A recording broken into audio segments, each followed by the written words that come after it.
Hello students, this lecture is a continuation of the chapter Human Reproduction.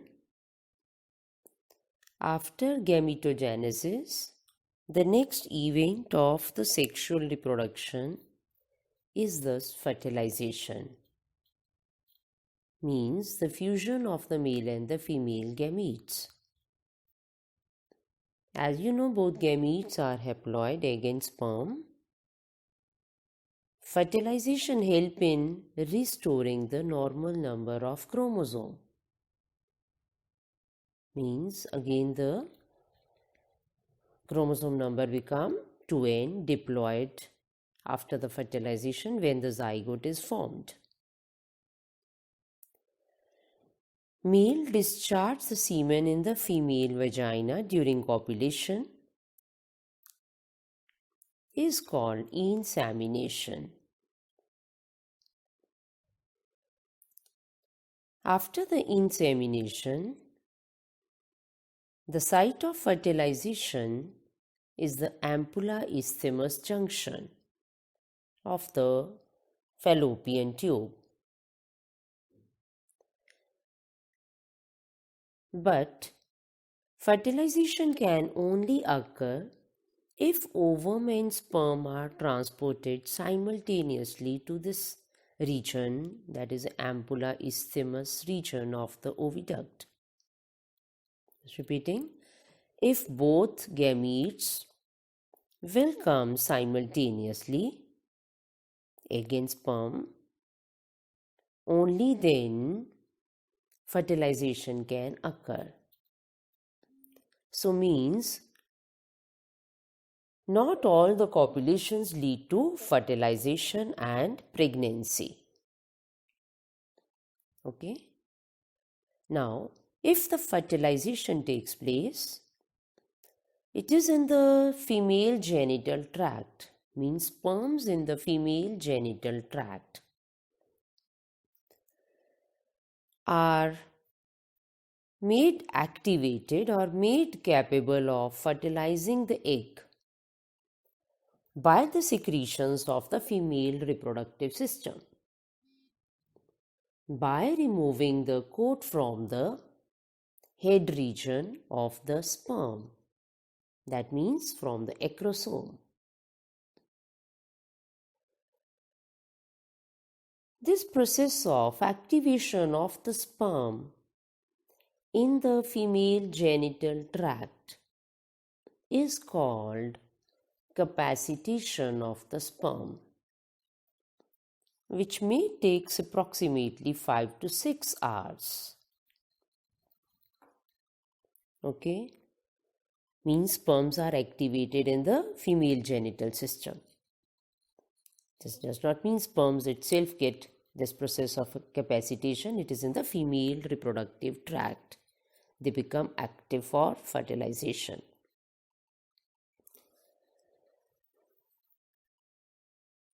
Okay, students, we have not covered the structure of an ovum in the, that is oogenesis. But now we require this structure during this process of fertilization. So coming to the structure of an ovum. The mature ovum is spherical and it lacks the yolk. If yolk is not present, that egg or the ovum is called alacithal.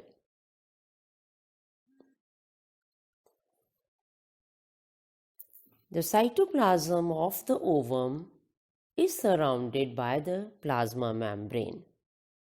Understood, it is a haploid cell. It's a female gamete, should have the nucleus in it. But as I am showing you here, this is a one diagram. This diagram is of your NCERT book. You have to follow again the same diagram. Always recommended is the NCERT diagram. But in this diagram, nucleus is not drawn. At least you should draw the nucleus. I am showing you one more diagram along with it. Okay, that is the nucleus is to be labeled. Female nucleus means the egg's nucleus it is. Repeating, The cytoplasm of the egg is surrounded by the plasma membrane. And outer to the plasma membrane is the non-cellular layer called zona pellucida. The non-cellular layer is called as the zona pellucida. And in between the space is present, and that space is called as a perivitelline space. Over the zona pellucida, which is a non-cellular layer, is present large, thick cellular follicular cells, we can say. It is a corona radiata. Okay, just repeating the covers of the ovum. Ovum is surrounded by inner membrane or its cell membrane, plasma membrane. And over the plasma membrane is the narrow space. That space is called perivitelline space, which is a pink color here shown. And over this perivitelline narrow space is present a thick acellular layer. It's acellular, green color it is shown here, zona pellucida. And over the zona pellucida, or the outer to it, is present thick cellular layer of elongated, radially elongated, variously shaped cells of corona radiata.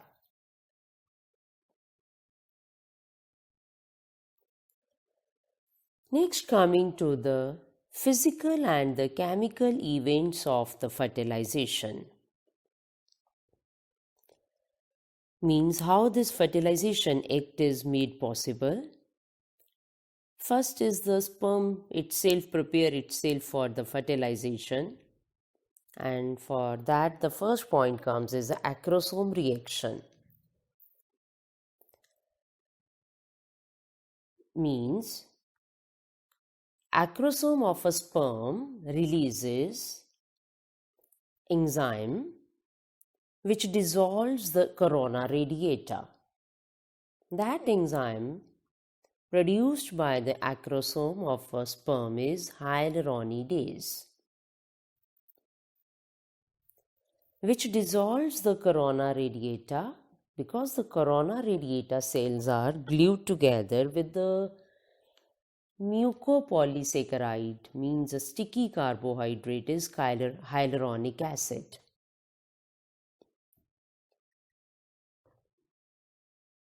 So when sperm comes in contact with the zona pellucida, it brings about the changes in the membrane.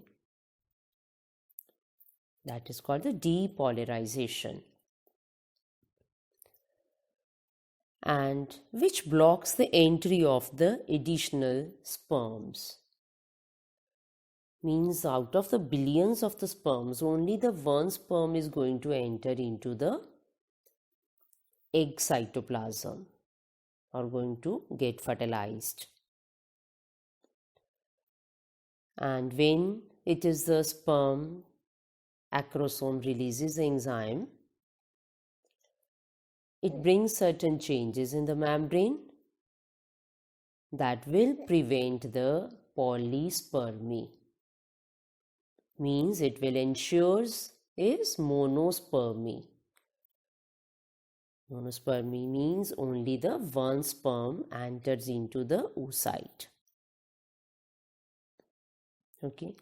If sperm is doing this changes in itself first, and then acrosome releasing enzyme is there to enter into the egg's cytoplasm, egg also do some preparations for bringing about the monospermy and to avoid polyspermy. Second point for to prevent how the polyspermy is prevented.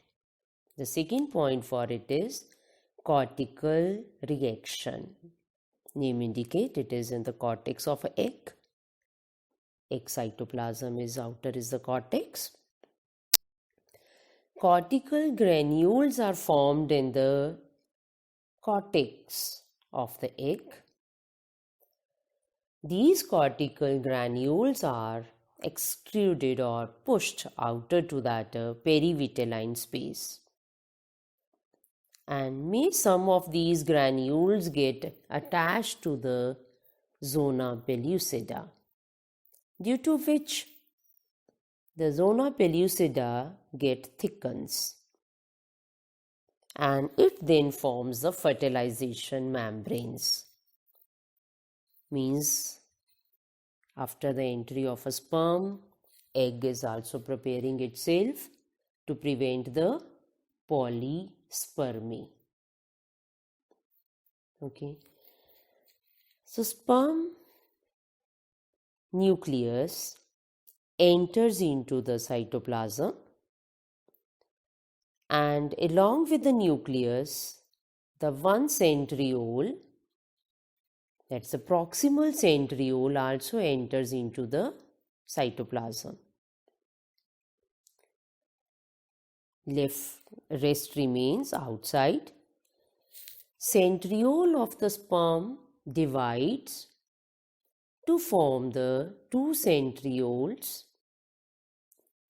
to generate the mitotic spindle for the cell division. Because the secondary oocyte or egg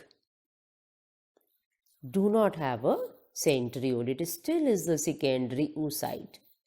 Even the sperm nucleus with the centriole enters, but still the name is, or the stage is, secondary oocyte. The fourth act in the act of the fertilization is the fusion of a gamete called karyogamy. Secondary oocyte then undergoes the meiosis II and produces the second polar body and a haploid otid, which later on get differentiated to form the ovum. After meiosis II, now the haploid nucleus of a sperm fuses with the ovum to form zygote. Embryonic development involves the cleavage. Cleavage means it is the process of a rapid mitotic division of the zygote to form a multicellular structure called blastocyst.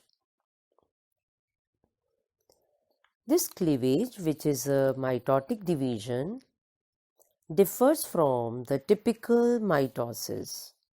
It's not just like that of the typical mitosis. Just repeating, it is, I'm going to take up next is the difference between the typical mitosis and a cleavage. Cleavage do not involve the growth of the daughter cells. And understood, this cleavage takes place in the zygote. Okay, the 2 points are, it takes place in the zygote, it do not involve the growth of the daughter cells. And the size of the blastomeres decreases, causing the or bringing about the increase in the cytoplasmic ratio. Okay. In human beings, the cleavage cut the ovum into the complete daughter cells. This type of the cleavage is called holoblastic. When blastomeres divide completely, the cleavage is called holoblastic. This process of a cleavage takes place during the passage through the isthmus of the fallopian tube to the uterus. Zygote divides to form the two daughter cells. For this, can have a look to this diagram now. The diagram is very important because this diagram can be drawn if the question is for the transport of the ovum. How it takes place, where it takes place. Even this diagram is for the showing is fertilization. Next is also showing the passage of the growing embryo through the fallopian tube, and the next also showing this diagram is the formation of an early embryo named as a morula or a blastocyst. And last of all, this diagram also shows the implantation. Which embryo get implanted is blastocyst. We are coming to all these terms step by step. But just first of all, giving the importance to this diagram. Diagram is very important.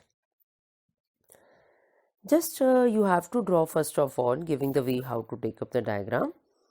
Just you have to draw the half of the female reproductive system showing ovary and the oviduct and the uterus from one side. Okay, that's in the diagram is, you can have a look to this part to start with. So even in this diagram showing the ovary may, that is also showing is the ovulation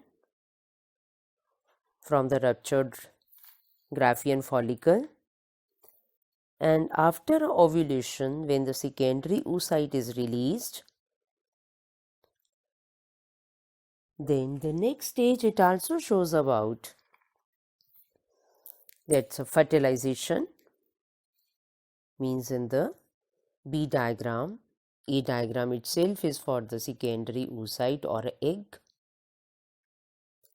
showing zona pellucida, corona radiata, the layers, and even now the nucleus is drawn in the diagram. Just make you clear about, in the first previous diagram of the structure of ovum, nucleus was not shown in the diagram. Now this nucleus is shown in this diagram. The B diagram is for the sperm entry, means of fertilization. And the C diagram shows after the fertilization, the two-celled stage comes. Two daughter cells are formed. Means zygote divides, one cell divide to form the two daughter cells. These daughter cells are now named as a blastomeres. Two cells further divide to form the four cells. Means the four blastomeres are formed. And after the 4 will be the 8, and then is the 16 daughter cells or the blastomeres are formed. Morula is the embryo with 8 to 16 blastomeres. This is in the diagram number named as E. E diagram indicates the formation of a morula. So can be defined as, it is a solid mass of a cells and it's surrounded by the zona pellucida, still persist. Abhi hai zona pellucida in this diagram. Its name number is E. After that it is a 8 to 16 cells, it will form 32, 64 cells. That's you can have a look for this diagram is a numbering is F. But in the G diagram, named now as a blastocyst, zona pellucida disintegrates. Now it is not a solid mass, it is hollow. And the outermost layer of it is called is called the trophoderm, which is going to now implant or get fixed in the uterine wall. Means the name the embryo is a question, 1 mark can be here.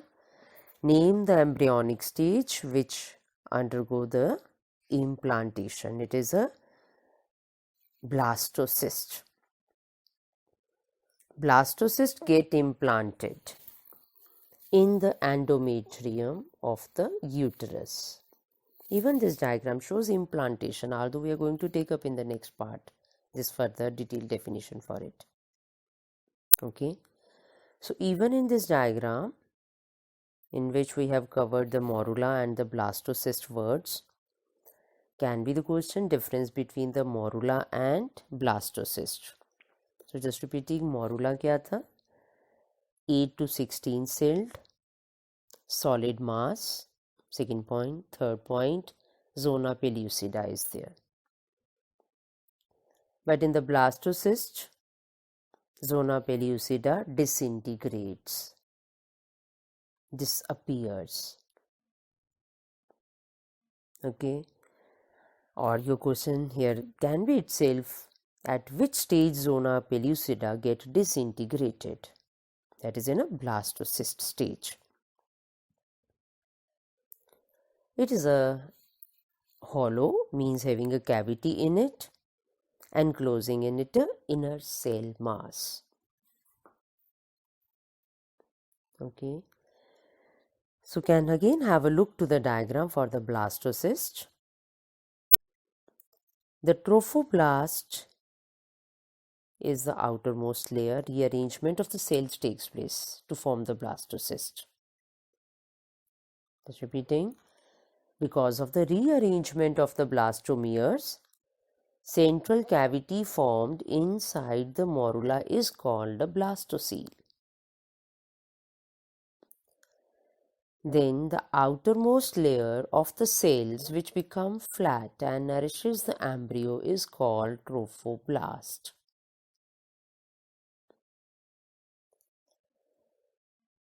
Inner group of a cells attached to the trophoblast is called the inner cell mass, and that inner cell mass is going to form the embryo, means it is a precursor of embryo.